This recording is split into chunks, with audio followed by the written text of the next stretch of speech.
Ketika sore, Rena pamit pulang ke Ibu Marna dan Norman mengantar Rena sampai di angkot 79. Di tengah jalan mereka bertemu Bu Haji. Norman, mau kemana?" sapa Bu Haji dengan muka sebel. Rena hanya diam saja melihat Bu Haji yang mukanya seperti nggak suka ke Rena. Muka asem. Iya Bu Haji, ini mau anterin Bu Rena ke depan.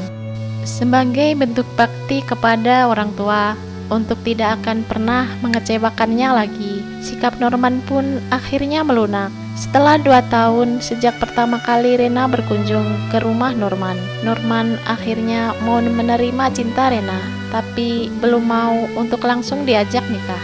Sikap Norman benar-benar berubah 180 derajat. Dari yang tadinya sangat cuek, suka marah-marah, selalu menghindar dari Rena. Selama ini, jika Rena berkunjung ke rumah Norman, Rena hanya disambut hangat oleh Bu Marna. Rena pun kebingungan sendiri di saat Rena sudah menyerah akan cintanya dan ingin meninggalkan Norman untuk selama-lamanya.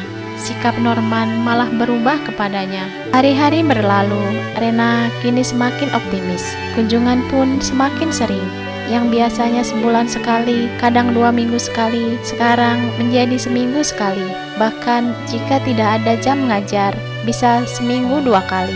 Tetapi sikap Norman tetap dingin, meski mau diajak ngobrol. Sikapnya terhadap Rena tidaklah seperti layaknya pasangan kekasih. Masih ada perasaan segan. Walau bagaimanapun, sosok Rena adalah guru sekaligus wali kelasnya yang sangat dia hormati dan disegani. Suatu hari ketika Rena berkunjung, Bu Marna sudah berdandan rapi, ingin pergi ke pengajian dan mempersilahkan Rena untuk masuk. "Neng, emak pergi ngaji ya, tunggu saja di rumah, paling 1 jaman." Rena pun mengangguk. "Iya ibu." Rena akhirnya masuk, tapi dia tidak melihat siapapun di dalam rumah kontrakan tersebut. Sepi. Kemana Norman dan adik-adiknya?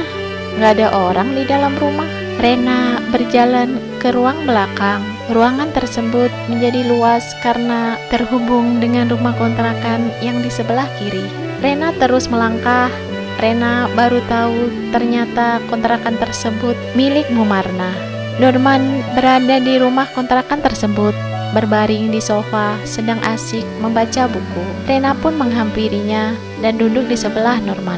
Norman hanya melirik saja dan kembali fokus membaca buku. Rena pun iseng menjahili Norman dengan mengelus-ngelus dan menggelitik kaki Norman. "Apaan sih Bu? Geli tahu?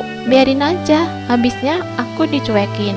Belum selesai nih bacanya, nanti saja ngobrolnya." Rena pun semakin jahil. Tidak hanya kaki yang dikelitiki, bahkan pinggang dan perut, hingga bukunya Norman terjatuh. Akhirnya wajah mereka saling menatap, hanya jarak 1 jengkal. Wajah Rena berseri-seri ingin mencium Norman. Tiba-tiba Norman mendorongnya. "Maaf Bu, saya nggak bisa." Mereka pun akhirnya mengobrol santai hingga Bu Marna pulang dari pengajian bersama adik-adik Norman yang dari tadi main di luar, dan tak lama kemudian Rena pun pamit. Suatu hari komputer Mbak Andira rusak lagi. Begitulah barang elektronik, ada saja kerusakannya. Seperti biasa, Ferry diminta memperbaiki komputernya. Ferry datang dengan Norman. Meja komputer sekarang sudah dipindah karena tempat yang lama digunakan untuk garasi. Sekarang tempatnya ada di ruang keluarga.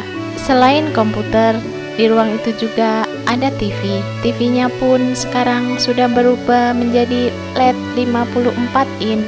Ketika Ferry sedang fokus memperbaiki komputernya, Norman izin ke kamar mandi. "Kebelet pipis nih, pengen ke kamar mandi." Rena mengantarkannya. Setibanya di depan kamar mandi, "Aku tungguin ya," dengan nada genit. "Ngapain? Sana kayak anak kecil aja ditungguin." Norman mendorong Rena. Walaupun didorong, tetap saja Rena menunggu Norman di depan pintu. Kok masih di situ sih? Sana tar dikira lagi macem-macem."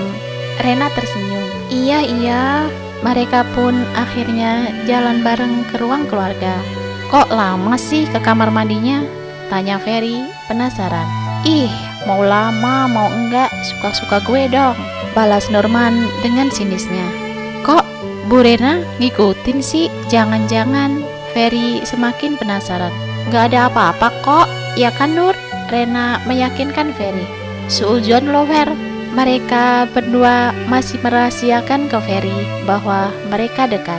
Kayaknya ada yang disembunyiin nih. Kemarin-kemarin biasa-biasa aja, sekarang kok kayak lengket. Jangan-jangan kalian jadian ya? Rena tersipu malu, tapi karena Ferry sibuk memperbaiki komputer, jadi dia tidak melihat ekspresi Rena. Bisa aja kamu Fer, beneran gak ada apa-apa kok. Akhirnya komputer selesai diperbaiki. Ferry dan Nurman pamit pulang. Sambil melihat mereka keluar, Haila senyum-senyum sendiri. Kenapa senyum-senyum gitu? Mbak, tahu nggak Mbak? Aku dari tadi ngelihatin Norman loh. Cakep tahu, kayak wajah, mukanya putih bersih, hidungnya mancung, perawakannya tinggi. Ih, aku suka Mbak, aku suka. Tapi kok kalian deket banget sih? Jangan-jangan aham. Haila penasaran dengan kedekatan Rena dan Norman. Jangan-jangan apa? Jadian ya? Hayo ngaku, tebak Haila dengan tepat. Rena tersenyum dan ngeles. Alah, kelihatan tuh dari senyumnya, ngaku aja. Rena pun tersipu malu. Apa sih Kayla, godain aku aja.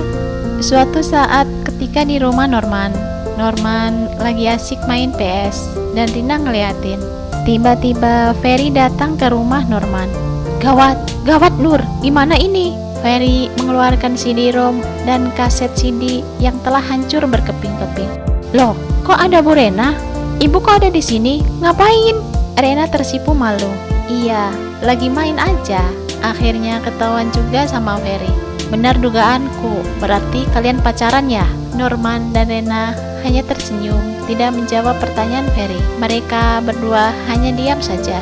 Gimana apanya Fer? Udah hancur gitu, ya mau diapain lagi? Norman mengalihkan pembicaraan. Weh gak enak sama orangnya.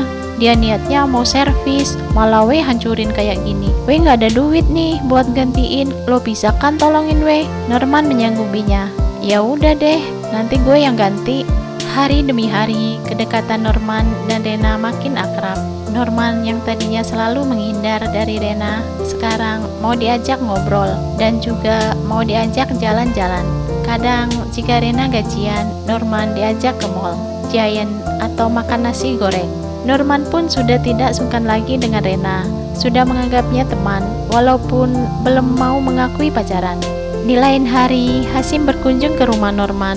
Hasim, teman sebangkunya Norman waktu di kelas 2 yang kala waktu itu wali kelasnya Rena.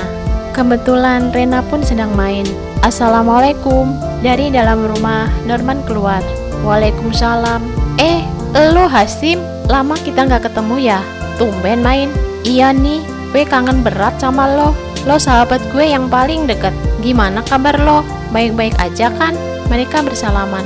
Alhamdulillah, iya, baik kok. Norman mengajak Hasim masuk ke dalam. Hasim pun masuk duduk di ruang depan. Norman pergi ke dapur untuk mengambil air, namun Rena lah yang mengantarkan air tersebut ke Hasim. Hasim tidak berkata sepatah kata pun, dengan penuh kebingungan. Kenapa Bu Rena ada di sini? Batin Hasim. Rena pun akhirnya duduk. Tak lama kemudian Norman juga datang. Hasim dan Norman pun asik mengobrol dan mengabaikan Rena. Oh ya Has, lo nggak nanya kenapa Bu Rena ada di sini? Nah, itu dia. Gue pengen nanya dari tadi, tapi gue tahan, takut salah ngomong, makanya gue bingung. Hasim mengeluarkan unek-uneknya, dan Rena menyela. Lagian, serius amat ngobrolnya, sampai aku dicuekin. Rena pun akhirnya menjelaskan bahwa mereka jadian. Hasim sangat kaget dan setengah gak percaya.